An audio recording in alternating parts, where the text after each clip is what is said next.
Yol boyunca qızıl payızın saralmış yarpaqları ayaqları altında xışıldadıqca, başı üstdən isti ölkələrə nizamla düzülüb uçan durna qatarı keçdikcə, ağaclardan ürküb havaya qalxan quşlar sayrışdıqca, Aşığın fikri bu yerlərdə cövlan edir, cavanlaşır, hər kəndə kəsəyə qonaq olur, məclislərdə dövran edir. Obalardan keçdikcə ürəyindən keçən suallar dilində misralara dönüşür.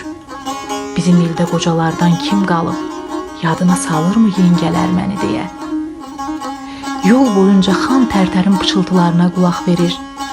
Bizim keçilməz, sət, qala adlandırdığımız xınalı qayalara tamaşa edərək, ay zirvədən baxan gözəl, görüm hər an baş olasan, kim qarğadı dağ çiçəyim, dönüb belə daş olasan, deyə-deyə bir də görür ki, mənzil başına çatmağına lap az qalıb.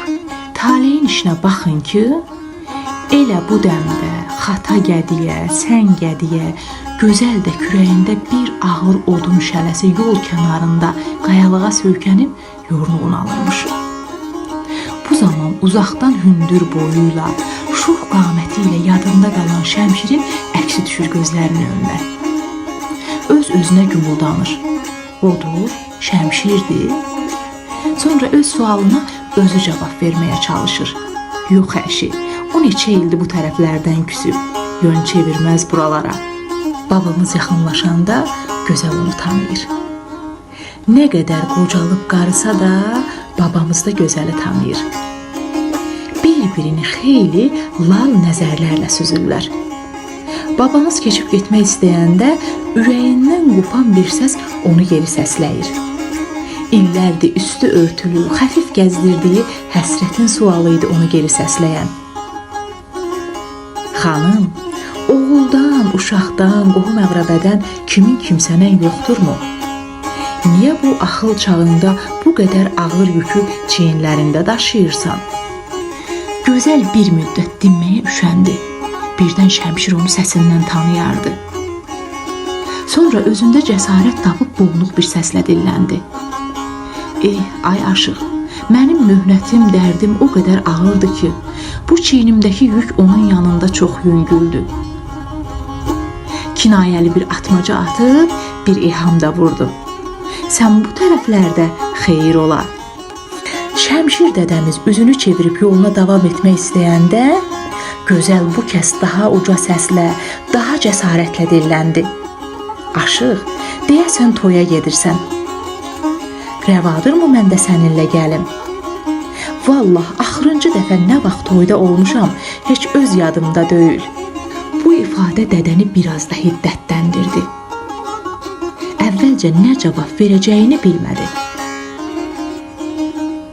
Sonra buyur dedi. Yol boyunca bir kəlmə də kəsmədilər. Toy evinə yetişdilər, aşıq başa çəkildi, çox coşquyla, ehtiramla qarşılandı. Gözələ də qız gəlin əyləşən yerdən yer göstərdilər. Gözəl əvvəlcə dayanıb, sağa, sola boylandı. O sanki illər əvvəl məclisdə əyləşdiyi səmt axtarırdı. Şəmşir dədəmizin sorağını eşidən kənd cəmaatı, dəvətli, dəvətsiz, hamı bir-birini xəbərdar edib toy evinə axışdılar. Babamızı tanıyanlardan heç kim hələ onu belə əhval-ruhiyyəsiz görməmişdi. Az qala hamı bir-biri ilə pıçıldaşırdı. Yəqin aşıq qocalıb. Yox əşi, yol yornuğudur. Sizə zarafat gəlməsin, bu yaşında durub o boyda yolu piyada gəlib. Bu dəm işlərindən ixtiyar bir qoca dilləndi. Azca gözləyin, ağzını açsın, o ümran dili necə bülbüllər kimi ötür, onda görəcəksiniz. Şəmşir kişi səsinin qüdrətində Davud Peyğəmbərinin nişançısıdır. Bir yanda da məclisə toplaşan qız gəlin bir-birinə işarə eləyib gözəli göstərirdi. Görəsən bu üst-başı nimdaş qarı kimdi aşıq özü ilə toya gətirib? Birdən aralarından biri dilləndi. Bu başıma xeyir, yoxsa Şəmşir kişinin şəninə dastan qoşduğu, görsəydi yazardı Ələsgərənin, budur gözəllərin gözəli güllü dediyi həyat yoldaşı budurmu? Tez üçüncü sırada əyləşən dilli, dilavər bir qız ayağa qalxıb onun sözünü ağzındaca kəsdi. Ay qızı, sən nə danışırsan? Bu yaxınlarda anamla Ağdabana toya getmişdik. Şəmşir baba ilə Güllü nənə gildə qonaq qaldıq. Hər kəs ona tərəf dönüb baxdı, elə gözəl də. O kəndə yolu düşən qohum, yad, hamı Şəmşir baba ilə Güllü nənənin evində qonaq olur. Güllü nənə bu yaşında gözəlliyi ilə göz oxşuyur. Qələm qaşları, ağappaq üz-gözü, nura bələnmiş çöhrəsi elə bir huri mələkdir. Hə, ay qızlar, əynində bənövşəyi atlasdan libası, başında əl-əlvan kəlağayı, yerişi, duruşu, xanım xatınlığı, abır həyası, hələ Şəmşir babamızla aralarındakı xəfif, duzlu məzəli zarafatları, şirin söz söhbətləri demirəm. Şəmşir babanın ona ay güllüm deyib səslənməsi, evdə bir abu hava, bir təlim, tərbiyə, bir mədəniyyət var ki, gəl görəsən. Sabah elə bildim ki, Güllü nənə də bizimlə toya gedəcək. Sonra anam dedi ki, Güllü nənə çox ağır oturub batman gələn qadındır. Hələ toya nişana getməz. Sual verdim ki, bəs niyə belə gözəl geyinib? Dedilər ki, o hər zaman belə gözəl geyinir.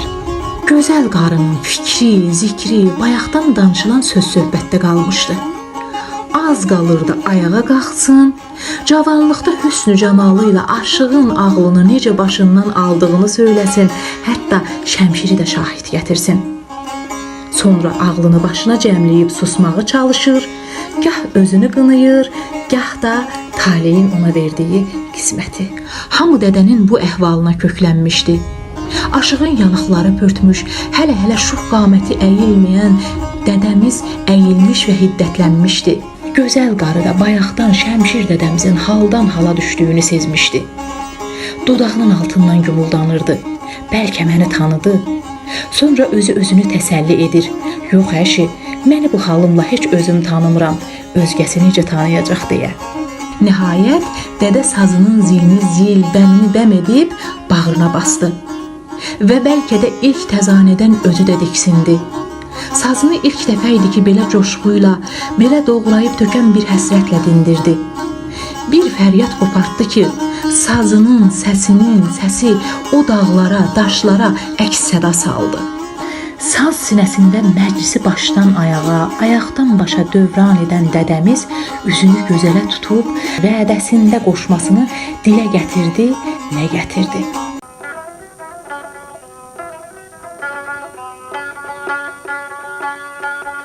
Səni qarı gördüm, bağrım qan oldu.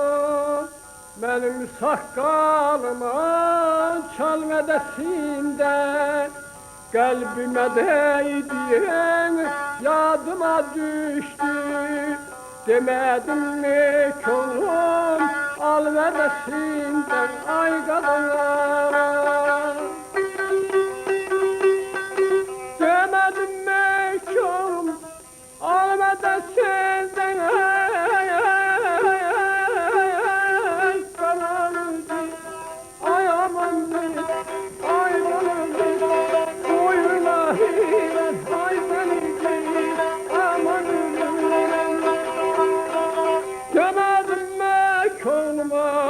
almədəsində.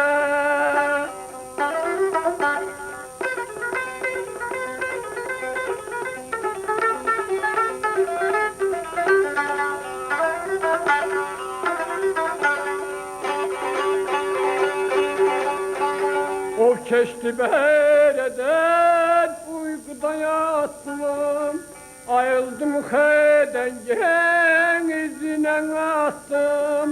Ha yürüdüm nə yetişdim nə çatdım, pərişin qaydına qalmədəsində, qalmədəsində. Pərişin qaydına qalmədəsində, aman əleylim,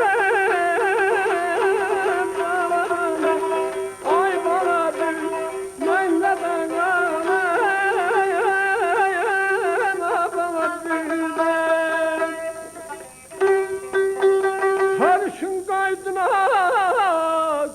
gölmədəsində.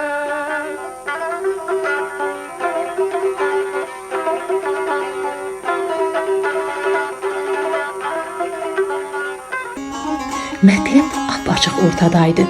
Söz gözəli tuturdu. Gözəl qarının dünya başında fırlandı. Ömrü, gəncliyi bir kino lenti kimi gəlib gözlərinin önündən keçdi.